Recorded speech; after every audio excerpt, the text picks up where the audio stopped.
Power Moves, Real Talk. This is RPGM, Reprogram Coaching, hosted by Ricky Getwood Jr., a bold new podcast brought to you by the Love and Victory Show with Vow Radio, LLC. Shift your mindset, reprogram your purpose. Are you ready to make your next move your best move? This is live. What's good, y'all? Welcome to the RPGM podcast, where we reprogram your mind so that you can live the life that you want. I'm crazy excited today. I have a few topics we're going to be talking about today. The first one is probably one of the most interesting and thought-provoking, which is pretty privilege. Definitely make sure you guys tune in, share if you want to talk about and hear us talk about pretty privileges. Number two, domestic violence. That's that we're going to go a little bit deeper, a little bit darker with that one, guys. So again, those two particular topics, we're going to be hashtagging and talking about those. So share it with everybody. If you have comments, please drop your comments in and share this particular topic with everybody there, guys. Check it out. So what I want to do is, this is what we call water for the mind. All right, I'm gonna read it to you guys real quick. Right, I want you to take a moment because I want us to get our thoughts and our mind going more than anything else. So as we get into this particular show, I want you to start thinking about this particular topic. All right, the strength of a human being is in the ability to hold on to hope amid despair. I'm gonna read it one more time. The strength of a human being is the ability to hold on to hope and despair. Right? It's going to go along with everything we're talking about today. All right. So before I bring on my guest, I have to set her up properly, right? Well, I guess you know it's a her because you've seen the promos, right? All right. So not only is she a model, she's an actress, she's a nurse, and she's a mom. And now she's a survivor. And we're going to be talking about everything in her life today and give you guys some nuggets and tips on how to become a better version of yourself despite everything that's going on. You know what I mean? Check it out. My good friend, my homie. We got a long story. Well, actually, a short story how we met. But welcome to my show, Lauren Lyman. Thank you, Lauren, for coming. I'm so excited. Absolutely. I'm glad you were here. How you feeling today? Good. I feel good today. Absolutely. You looking on point. You know what I'm saying? You know, came in dressed up, hair looking nice as expected. All right. So we got a brain teaser, right? Right. I'm gonna read it out to you. Don't answer. If you have the answer, great, but don't tell us right off the bat, right? So check this out. What is something so delicate that simply speaking its name will break it? Okay. I'm gonna say it one more time. What is something so delicate that simply speaking its name will break it? I got it. I'm reading one more time. What is something so delicate that simply speaking its name will break it? I think I have the answer. Okay, Bella, can you answer right now? Can you answer? Okay, Bella, can you answer right now? Should I answer? Something so delicate that simply speaking Something so delicate that simply name speaking break it. its name. I want to say, I want to say, I don't know why love comes out. oh, why love comes out. Like, I know it sounds really lame. Speaking its name will break it. No, it's not love. Is it like No, tangible? is it like tangible or is it something? It's not a physical object. Okay. Speaking its name will break it. Speaking its name will break it. I don't know. That's like I don't know. I'm right on point with these. I don't have it. Speaking its name will break it. Oh, no. Is it thought? Okay. Speaking its name will break it. Let me read it one more time. Maybe I get it. What is something so delicate that simply speaking its name will break it? If you speak its name, it's going to break. Oh, wind. No. You speak his name. It was a good one though. If you speak his name, it will break. Something so delicate. Okay. Can you give us like a hint before you give us the answer? I mean, just kind of like throw a nugget out there. Like, what could it be? Well, it's not a physical object. It's not a physical object. Right. It definitely is. Is it it's a noun? Is it adjective? It's complicated. Okay. Okay, just give us the answer. No. I want to. Sorry. Trust, maybe? I don't know. Oh, that's a good one. But you can't, I mean, if you speak it, you can't break it, but I got it. A promise. that's a good one, but no. Oh shoot. We're struggling with this one. You ready for it? Hold on. Give me one more second. It's not a promise if you break it. If you break a promise, loyalty. Okay, I give up. What is it? Silence. Oh my freaking god! Something so simple. That was very simple. I'm mad at myself for that one. All right, guys. So before we get into our topic, we're going to take a very, very, very short break, and we'll be right back, guys. And we are back. I'm still mad about that brain teaser because it was something so simple. But that goes to show you sometimes if you overthink, Absolutely. you miss the thing that's right in front of you. All right, so now we're going to our next segment, something I really enjoy, right? That's what we call I'm going to call it rhythm and rhyme. So basically what we like to do is I pick a song that resonates with my mindset, whether it's something that had me motivated or something that had me thinking about something really, really deep, right? And I give that particular song a title, a meaning, how it resonated in my life, right? So my song is Linkin Park, right? One Step Closer, and so like this week, I ain't gonna lie, I had a lot of shit going on. It was just stuff going on, right? And when I get to that point, I play that song, right? It's one step closer to the edge and I'm about to break, right? And so I had my headphones on in the gym. I was playing the song, you know what I'm saying? It's one step closer to the edge and I'm about to break. And there's a big buildup of the song, right? And so right before it's like, it decrescendos and it crescendos up and then it just breaks into like, shut up. He's like, shut up. And I was like, so that's how I was feeling. It was just stuff was going on in life. And I said, this is something I do as a man. I said, instead of me like lashing out to people, I find ways to like channel it, right? So that's why I go to the gym so much, So I had the song in my head. It was one step closer to the edge, and I'm about to break. So all this stuff was happening, and that's what the song I need to hear. It's like I got one more thing happening, and I'm about to let it all out, right? So it allowed me to like channel my energy to the gym and have the song vocalize how I was feeling. So that was my song, Linkin Park, One Step Closer. That's my jam. Do you have one? I must say, Okay, mine is a little bit different. gotcha. Okay, But Plan B by Megan Thee Stallion. Okay. I don't know the song. It's great. I'm glad I don't know the song. I'm sorry. More Yeah. women empowering, like, forget all the rest. Yeah. It's a little explicit though. I take all the explicit stuff out, Mhm. but just it's about a breakup and Okay. how she, realized this person wasn't really that great of a person. Yeah. And it's listen to it when you get a chance. That's all. Okay. It's a woman empowerment song. It is. Okay. It is. I And got she you. raps real hard. Yeah. Real hard. You got the lyrics? So, You know what? I do. I know every word of it. And when I listen, I'm Megan Thee Stallion at the moment. Okay, all right, bet. So when do you decide to listen to that song? Like, is it something happening in life, or is it just one of those? I just need. It's just one of those that when it comes, I'll be like, okay, yeah, I got to listen to this. I have to listen to this. I can be at the gym. Yeah. I can be on the Stairmaster in my own little world. Right. Just listening to Megan Thee Stallion. I know. Did you work out this week? Yeah. All right, we ain't going there right now. We ain't talking about that. All right, guys. All right, so let's get into it right now, right? So one of the things I like to do is have open dialogue, right? Mhm. We just talk, but obviously intentionally, right? So the topic we chose today are very applicable to your life, right? So let's talk about the one I think most people would obviously want to talk about right now, which is pretty privilege. Okay. Because I'm gonna just say what I think first of all. You know what I mean? Most people, they see you, they'll, which is why when we were talking outside, I just totally shunned you off when I was like, oh, here we go. Pretty girl want to work out, whatever. So I'm going to tell y'all the backstory later, but we met on TikTok. She wanted to work out and I didn't take her serious at all. Now we're just really good friends and she has an amazing backstory. So y'all going to hear about it right here.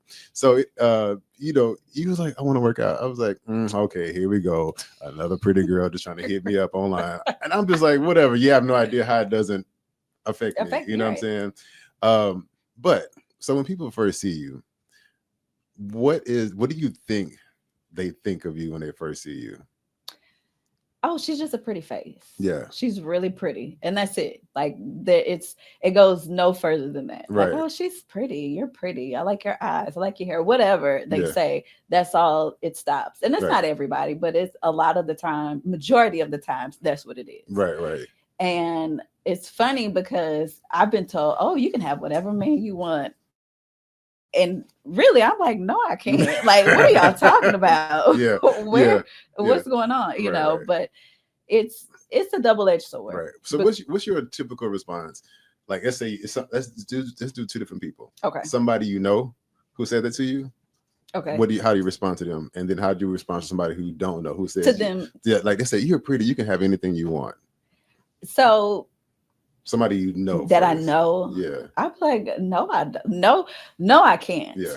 And the people that know me or that's close to me know the struggle that I've been through with dating and with relationships and the mistakes that I've definitely made. So most of the people that know me know what I've been through, but the people that don't, I'll be like, yeah, no, it's not that great. Right. So do you have any like personal, let's do two different stories, right? Let's give one story to where it was an advantage, and then let's give another story where it was a disadvantage. I have more disadvantage stories. Let's start with disadvantage. Let's go disadvantage. Then advantage stories. Right. So, a lot of times I have to really work through, is this guy just talking to me because I am pretty and I'll look good for them? Because a lot of relationships end up like that with me. Oh, she looks good. I can take you here. I can take you there. Dress like this, dress like that. Right. And I'm just a trophy wife, not even trophy wife, just, somebody to bring around and show. Right. Or I look good for them. Like I even recently had somebody tell me that when I was in a relationship with a guy, that he would send pictures to his ex of me and him. Like, hold on, wait. Bragging. Yes. Wait, somebody in a relationship.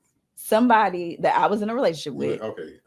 When he would send pictures to his ex-girlfriend of me and him out and about, dressed up nice.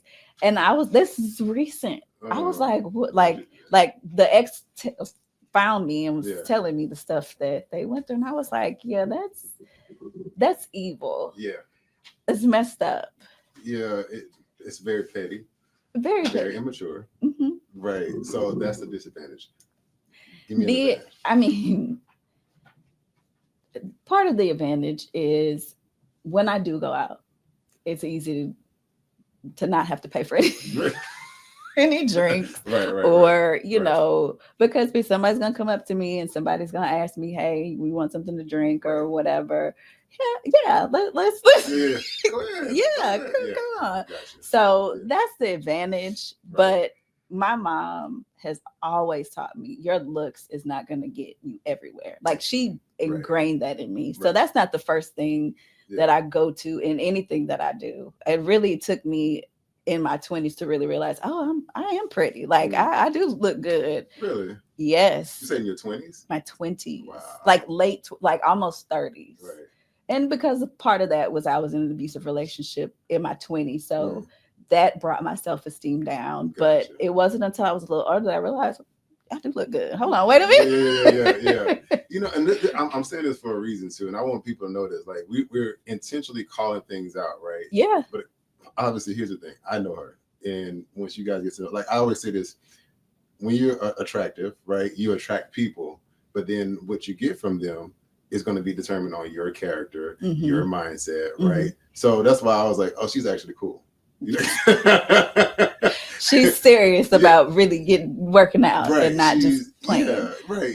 So I think that's the thing that makes this being attractive. We're going to talk about that later too, because I think, we always say beauty is in the eye of the beholder, right? Because one person may say, oh my gosh, she's so pretty. Another person may be like, she just aight. Yeah, absolutely. Absolutely. She aight, all that. But it's your character that actually makes you attractive or pretty. And I want to preference that more than anything else, right? And I think with everything that you've gone through, you got to this place of like, I'm attractive, I'm pretty or whatever, but my character is absolutely way more prettier than, whatever physical features. Yeah. Even my grandpa used to always say, "Look, they be pretty right now. When they turn 60, 70, he said they're still pretty, but things look different." That's true. That's true. And that's It's the gonna truth. fade. Yeah. Beauty fades, Right, and you right. can't. And the people that try to hold on to it, Right. it still fades. Okay, like even Let me ask you the question: have you ever had a moment where you saw another young lady who was like coming off as like super pretentious and bougie, and you had to like sit her down and talk to her and help her realize like, hey, that's not where it's at? ooh, no, No, really? because to me, you got to learn your own on your own. Okay. If I had a daughter, of course, Yeah. I would look. Hey, your looks ain't gonna get you. Just like my mama did me. Yeah. Your looks ain't gonna get you everything. Get your education, do what you need to do. But I just think people have to learn on their own. Okay. To really experience that, because it don't get you everywhere. And I don't like people like that. Yeah. That Really? I can't hang out with girls like that, because Like extra bougie, just like I can do what I want to do. Yeah. I can sit here if I want to. This is like no, that's to be honest with you, like this is what most women don't realize. A good guy doesn't really like that. yeah. Good, like a really good, wholesome man doesn't like that bougie, I think I'm all that type girl. I'll be honest with you. Like I know I don't. Yeah. I look Yeah. at it, I'm like, that shit is annoying.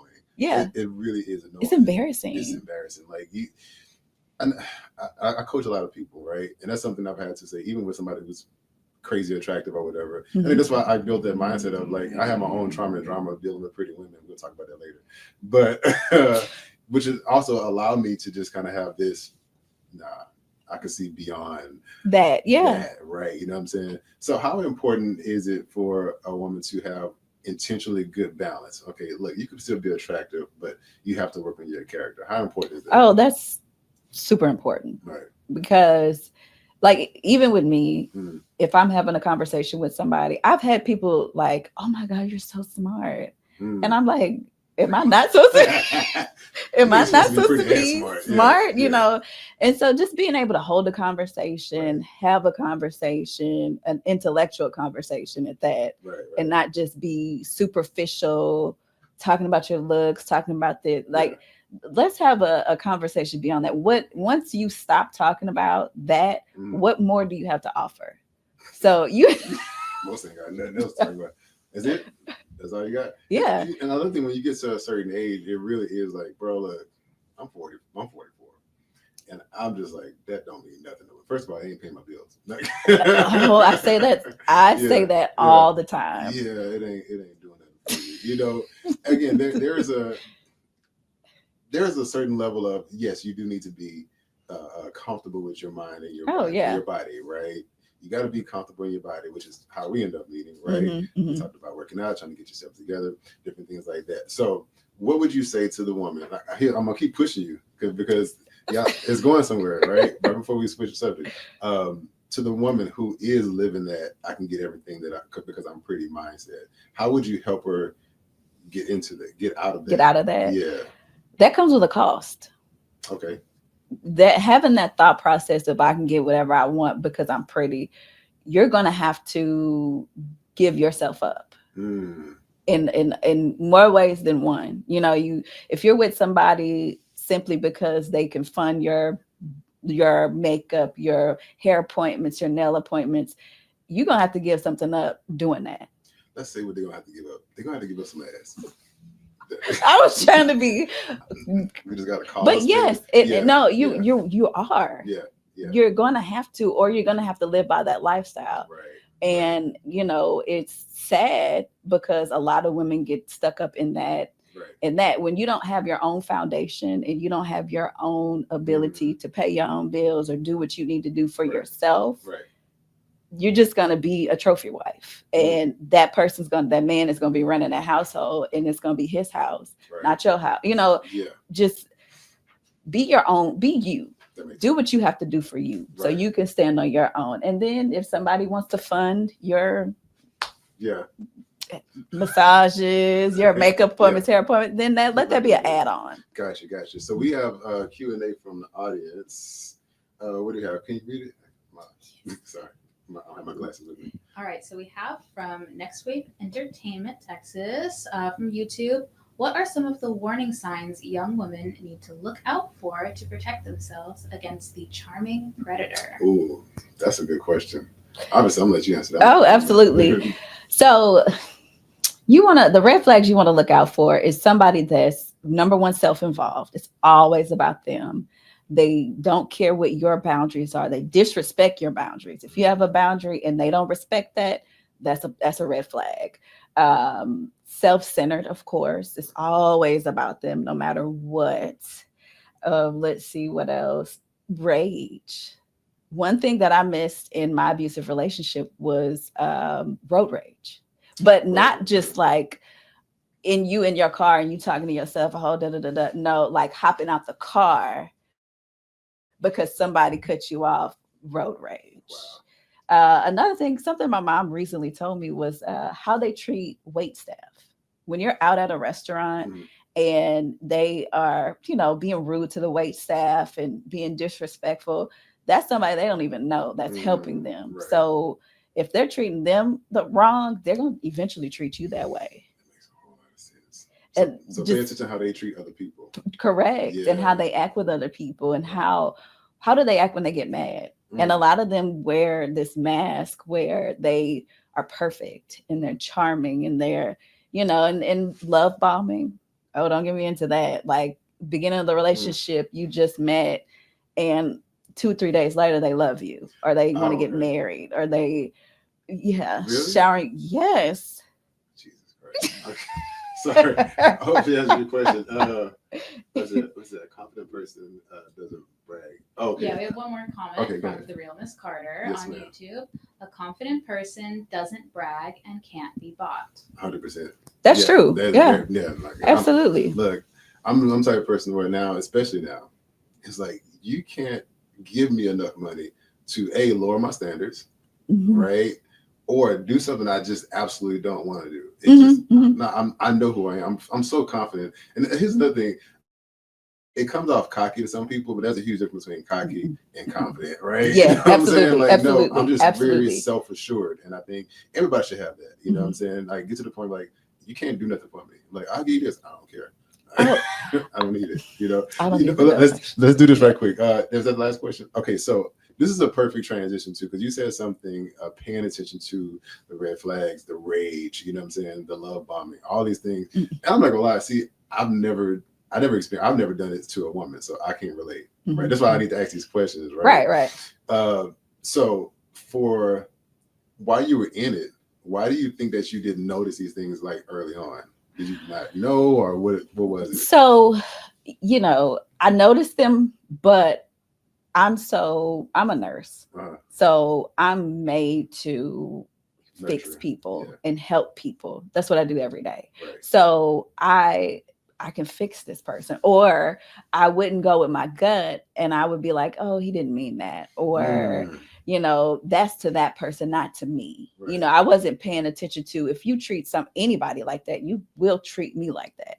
Wow. And so I just wasn't really going with my instincts and trying to like not deal with that. I just was naive and was like, oh, he's just angry. He'll never do that to me. Or, it's just one time. Things like that. You really push it to the side. And then when the violence really started to happen, it was, I'm sorry. I'll never do it again. I'm sorry. I'll do anything to fix this. And you want to believe that because you have a relationship with this person and you see the good in the person. But at the same time, I watched my life go in this cycle of abuse over and over again. And once I really stepped back and was like, okay, I'm this is not going to ever get better. Right. Either it was God, the Holy Spirit was like, girl, what you waiting on? You waiting on him to go ahead and take you out, or why are you not doing anything? Let me ask you a question. So I, as a kid, I've seen physical abuse, right? Which is, I'll give a short personal story, right? Which is why I want to talk about it, because I experienced it to the point to where it's like, I know the difference. Like, my grandfather was stoic. He was man's man. You know what I'm saying? I never seen my grandparents argue ever in life, right? So, and I was mainly raised by them up until my grandmother passed, right? But I seen my parents argue, and I seen my dad get physical once, and I was like, oh shit, that's different. I never want that to happen, right? Yeah. So in the back of my brain, I'm like, immediately I'm like, that's just wrong. Yeah. We just not gonna do that, right? So as a woman, like, you're in it, it happened. What was your immediate response when the first incident happened? Like, how did you respond when he was, like you say, he said, like, I'm sorry and all that other stuff? Like, when it happened? So the very first thing he ever did to me was he held a gun to my leg. I was holding our son, feeding him. We had got into it. And I was like, I'm just going to go to my parents' house so we can cool off. And I'm sitting on the couch feeding my son, and I hear click, click.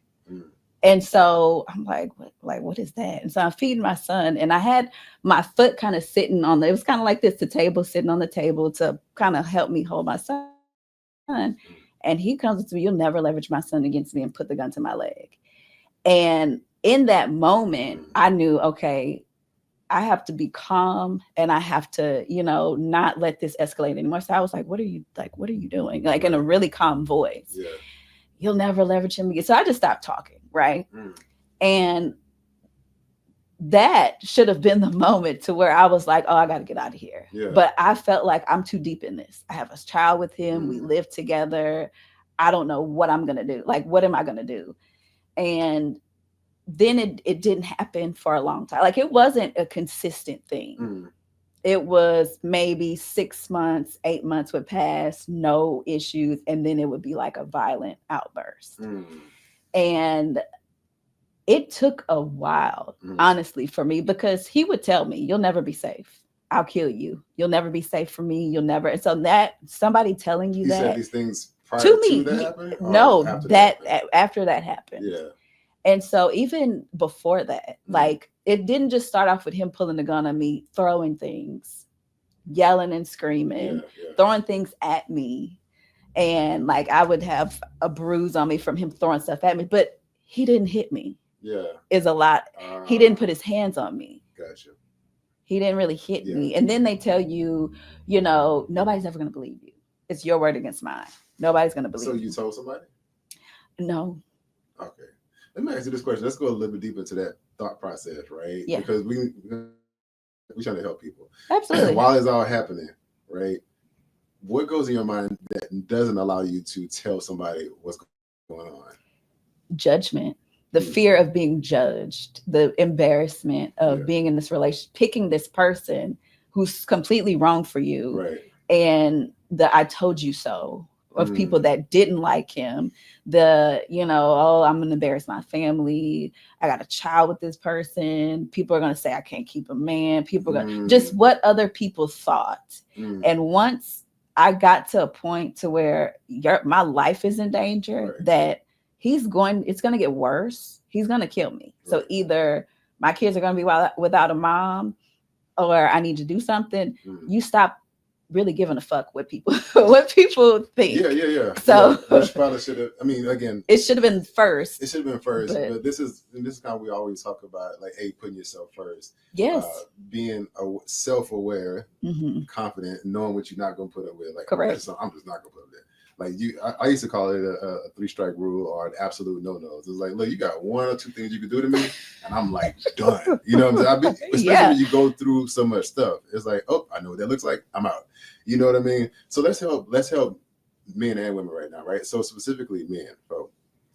In that moment of, like, you the first incident happened, you didn't say nothing. You're worried about the judgment of everybody else, right? They gonna say this, they gonna say that. So you stay, because of those. Like, in addition to his rage and all the stuff that he was doing, like, what other, like, small things was he doing that let you know that he was unstable, or he was unable to be a provider, the type of man he's supposed to be? Oh, it was anything would set him off. Like, let me ask you this. I'm sorry. Did he have some pre-existing issues that you knew about, or didn't know?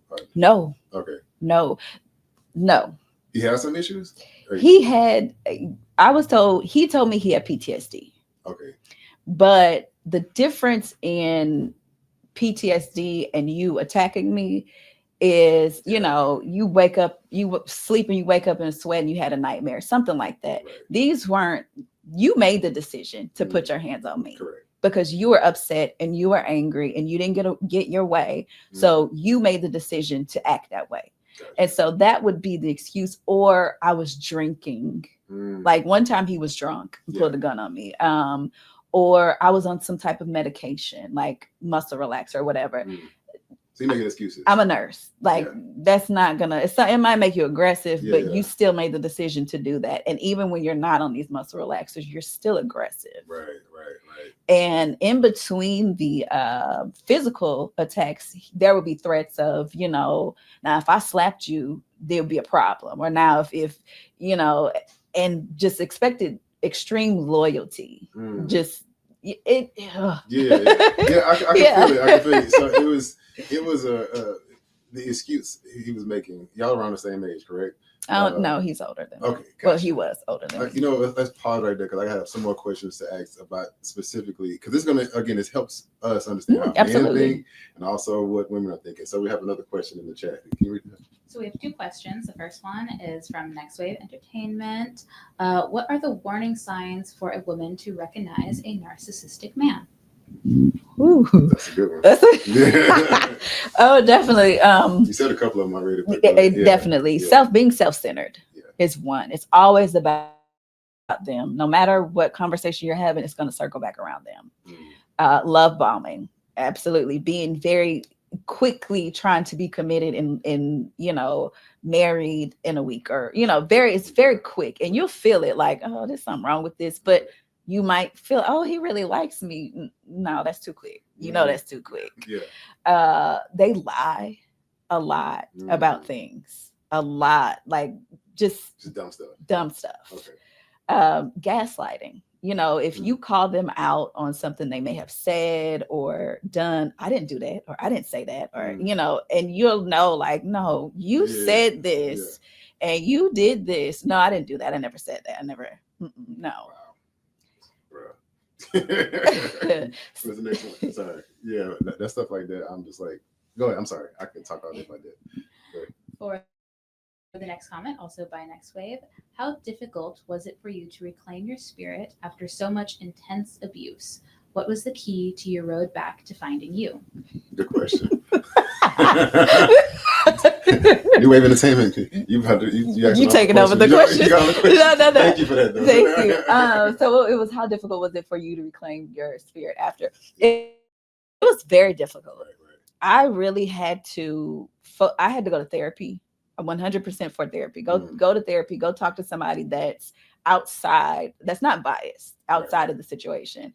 I went to therapy for years, and I would go every 2 weeks, then cut down to once a month, and then to the point to where my therapist was like, Lauren, you're so much better. We're okay. And I was afraid to stop because that was my safe space to be free and talk about it. You have to also get around positive people that support you, people that love you. I have a wonderful family, great family.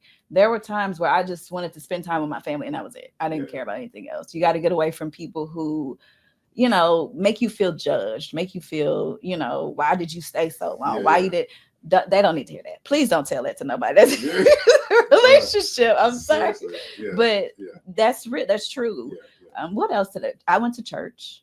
I started going to church, and I wasn't missing any. I was going, and then when I couldn't go, I was watching every week. I joined a women's group at church to kind of build with other women, and I didn't even say anything about what I've been through. It just was good to have, other women around you that's positive, that's inspiring you. So I focused on myself. That's what I'm talking about. Focus on yourself. Yes. Let me ask you this question, and it may be hard to answer, but I want you to kind of put yourself back in the situation.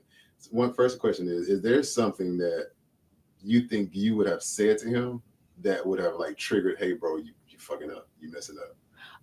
I would tell him, you can't talk to me like that. Even in between, because I'm going to therapy. He would go to therapy. Yeah. But at the same time, if I didn't wash a dish correctly, it would, I'm going to give this, I have to tell this story. Right. The moment that I realized, like the Holy Spirit talked to me and said, hey, you need to do something, was a day where I came home from a lunch break, washed the dishes, right? One of them wasn't washed good. So after I got off work, he wanted to cook and the dish wasn't washed correctly. So he was angry, like, but he was already off. Like something must have happened at work. I always knew his vibe. And he was like, pissed off about this dish not being washed correctly.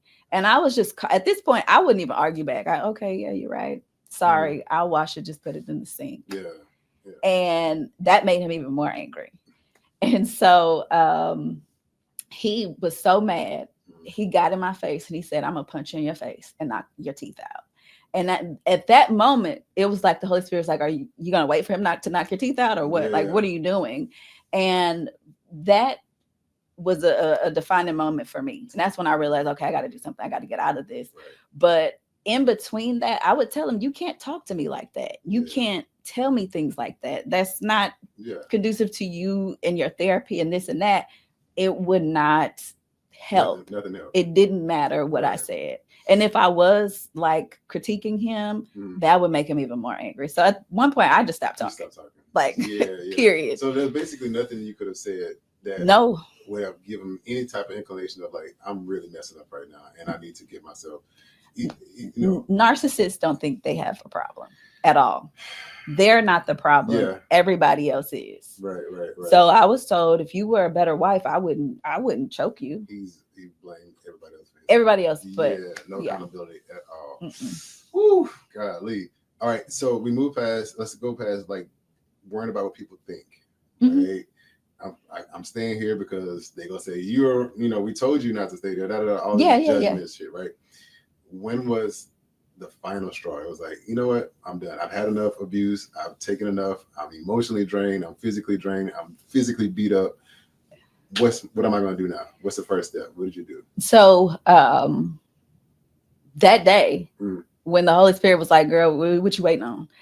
I started from that because I still didn't know. I was still afraid. I still didn't know, how am I going to get out of this? Like, he going to try to kill me if I leave. Yeah. So I started praying every day, the same prayer every day on my way to work. God, what do you want me to do with this marriage? God, what do you want me to do with this marriage? Yeah.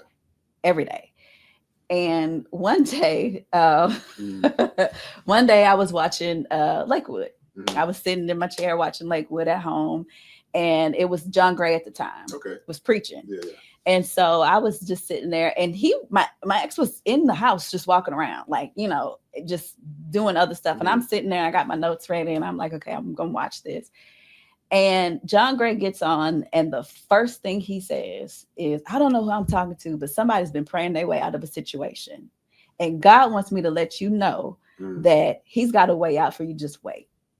And when I tell you the chills that I got, I was like, okay, God, I received that. I got it. Right. But even though I got that, I was still like, how am I going to do this? What am I going to do? So my prayer then changed from, what do you want me to do, to how do you want me to do it? Yeah. And so a couple of months passed, and we got into it again. Big blow up. But he didn't put his hands on me, but it was a big blow up. He was yelling, screaming, going back and forth.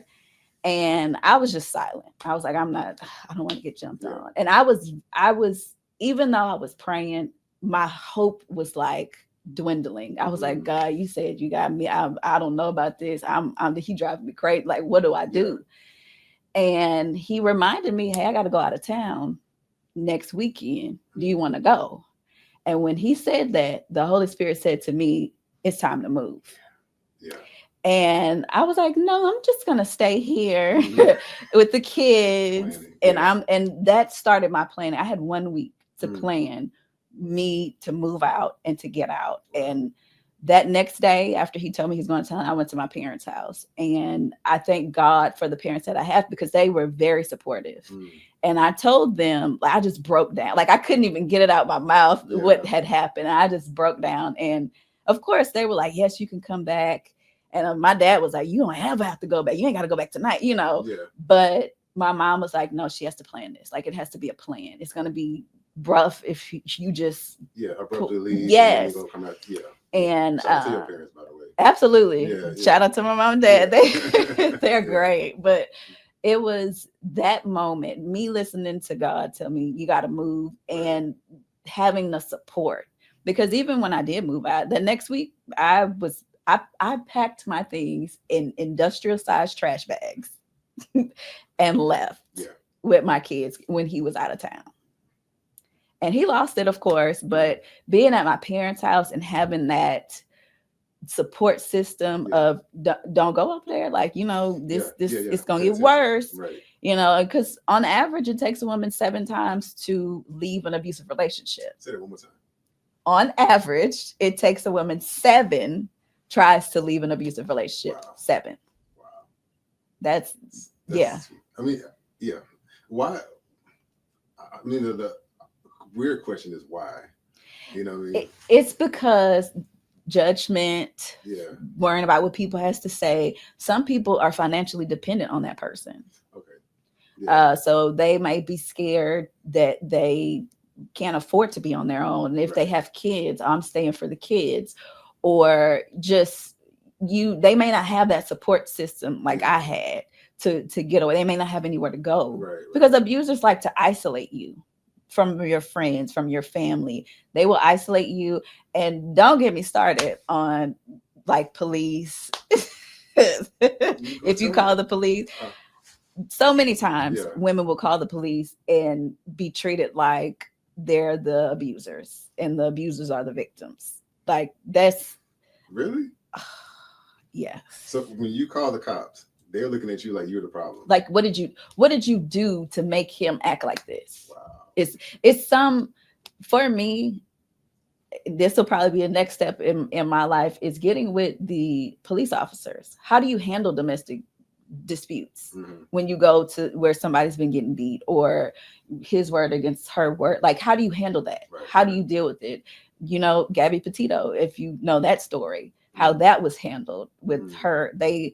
She went on a road trip with her boyfriend and she ended up dead a couple of months later.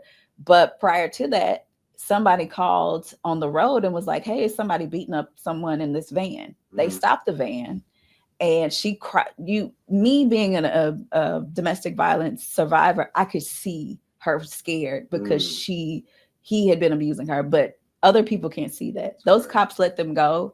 They ended up back together. He ended up killing her. So it's how it's handled. If a victim is calling for help and they feel judged, or they feel like, because your abuser already tells you nobody's gonna believe you. Right. So they got in your head. Yes. Let me just pause right quick there too. That's why I talk so much about being headstrong on purpose. Oh yeah. Like mental clarity and confidence in self. Right, and understanding the situation. You have to almost like play 3 moves ahead, right? Because that's exactly what it's a mind game. I hate to say it. It is. They're telling you everything that you know, but they're using it against you. Yo, yes. You know what I'm saying? It's like, no, like be smart, pay attention. You know what I mean? They never want to screw people. Like, stop worrying about what people think. Yes. Right? Like your mindset, how you feel. Don't ignore that shit, man. Like the gut feeling. Yes. That's more important than being judged. Oh yeah. 100%. Continue with I want you to, like, real quick, I know we almost run out of time, but it's happening, but I knew this was gonna happen. I knew it. When you decided to move, like the step move, getting the garbage bags, going to the parents' house, they took care of you. How did he respond to that part? Like, did he still? He lost it. The crazy part about it was he FaceTimed me while I was like moving, like packing stuff up. And what are you doing? Like, what are you doing? And he said, you're not moving out, are you? Like, it was kind of like he kind of knew. Yeah. And I was like, no, I'm just cleaning the closet. You know, I was just, made something up or whatever. Right. And thank God we didn't have like a Ring camera or anything, because my dad was coming and taking trash bags in his truck and then going and dropping them off at the house and whatnot. But once I settled down, because he was out of town, like drove to Louisiana out of town. And so I wasn't really, did I not answer the phone? I don't remember. But when I finally got to my parents' house, he FaceTimed me again. Where are you at? And I was like, oh, I'm at my parents' house. And he could see on my face that it was something wrong. Did you move out? Was the question. And I was like, well, actually I did. And he went crazy. You tell them to take you back right now, and I'm coming over there and this, and that. And I told them, don't come over here. Do not come over here. And so I ended up having to go to the police station to let them know, hey, I left my husband and he's mad. He's coming from out of town. Da, da, da, da. So they put my parents' house on like patrol to watch for that. But I still was not at a place to be like, oh, I'm gonna press charges on him, which I should have been. If I could go back and talk to myself and say, hey, you need to press charge, I would, but I didn't. I was still afraid. Yeah. Still afraid. I know it. And golly. So obviously we're gonna have a part 2. We're gonna have a part 2 of this because there's a lot we talked about. You know, we dropped a bunch of nuggets and helping people out. I just want you to kind of give me like 2 minutes of like things that you're currently doing right now that makes you feel like I'm a survivor and I'm moving forward in life. Give me 2 minutes of describing what's happening in your life right now. We know you're working out. Absolutely. I work out, of course. I focus on me. Yeah. And I don't allow anyone or anything in my space that disturbs my peace. If it's not positive, if you're not positive and you're not bringing positivity into my life, you're gone. Right. I don't allow everybody to be connected to me. Right. Just because I know you don't mean you need to call me and talk to me and take up my time or even text me or be around me. I'm very selective with who I spend my time with and who I give my time to now. I don't let people get away with anything anymore, especially dating. Like if I don't like something, I'm gonna tell you I don't like that. I can't do that. Block. Like or block. Real quick. Yeah, but I'm very selective with who I'm around, who I'm with, who I spend time with, what I do. I definitely make sure that I go to church or I watch church or whatever. That's a consistent thing in my life. Gotcha. I'll never let that go because it has seen me through a lot of the stuff I've been through. Shout out to Lakewood, by the way. Yes. One more thing real quick. Speak to the woman. Tell the woman, talk to the woman who's in that situation and doesn't know what to do. Just give her your intentional wisdom, experience, and what she should do. I want you to know that it's a better life waiting for you, and you don't have to deal with the abuse. You can get out. Look at me. I was strangled. I was held at gunpoint, but my life is so much better. You can survive without that person. I promise you. Life can be so hard by yourself, but adding abuse to it, let it go. You don't worry about what anybody has thinking about you or saying about you or rumor. Let that go. But I want you to know there is a better life waiting for you after all of this. You can survive. It's help. It's people out there that will help you. The domestic violence hotlines, there's shelters that you can go to that will protect you. Houston shelter, the Fort Bend County Women's Shelter. Reach out for those resources. There are people there to help you. Thank you so much for saying that. And I got some words for you. Sorry, lazy, weak men that, in all seriousness, that's something that we talked about on the last show is that weak men do weak things, right? Insecure men do insecure things. Absolutely. Because they're not confident enough of themselves. So they have to belittle everybody else around them. Right. And part of like my mentorship group that I'm with, we talk about being a superior man. Right. We talk about being the strong man. We talk about being the dangerous man, not dangerous to your family and to your wife, but dangerous to people who are trying to harm you. To the man who feels the need to be violent to the woman that is supporting you, you're weak. You need to be strong. You need to be around other strong men that's going to lift you up and teach you how to become an intentionally strong man and not be a coward. Okay. Oh, we got another Q&A. Sorry, I'll be going all day. Sorry, I'm bringing my glasses next time. All right. So we have from Nikki Bond on Facebook. This needs to have a part 2 podcast topic. Absolutely. Hey, BB. And then she also said, I went to the hospital because I was beat up by my ex, and the hospital told me, don't report him if I was not ready to leave. Ooh. Wow. See? Yeah. Oh, that's what. Hey, Nikki. Hey, And beautiful. then Pamela Carrier That's from mommy. YouTube says, "This was so helpful to many women. Thanks for your testimony and being a great survivor for your life and others." Awesome. Thank you. And BB, that's my other homegirl. That's my little big sister. So Phoebe good. from YouTube says, "So good." Yes. And we have Next Wave Entertainment again. How important is spirituality to a man, or in a man, to you? Okay. We have time to answer? Ooh. Okay. Can you quick answer. It's important. It's very important, because if you don't believe in God, or you don't have something to believe in, you're gonna believe in anything. And so that's firm foundation for me. Right. So I believe that. And so just to jump on that, if you don't have a spiritual foundation, yes, right, you don't know yourself, you don't know God, so you can't relate to anybody else. Right. You have to know God. You have to have a spiritual foundation, because how else are you going to explain yourself to anybody else? If you can't relate to yourself, you can't relate to the people around you. Nope. And then you're going to do cowardly things by physically trying to control the things around you instead of spiritually controlling the things around you, which is what God has us to do. absolutely. Man, yes, part 2 is coming now. It's coming. Yo, thank y'all very, very much. Continue to like and share. Make sure you follow me on, matter of fact, everything: YouTube, Facebook, Instagram, TikTok. My name is very, very simple, Ricky Getwood Jr. And Lauren, we're working on something outside of here. We're going to talk about that later, but we're working on a whole program together. But for now, how can they find you on any of your social media sites? All of Lauren Lyman on Facebook, TikTok, Instagram. I'm Lauren.L143. Gotcha. Cool. Make sure you guys, again, share, follow, and part 2 is coming, and we have a lot more for you guys. All right, peace out.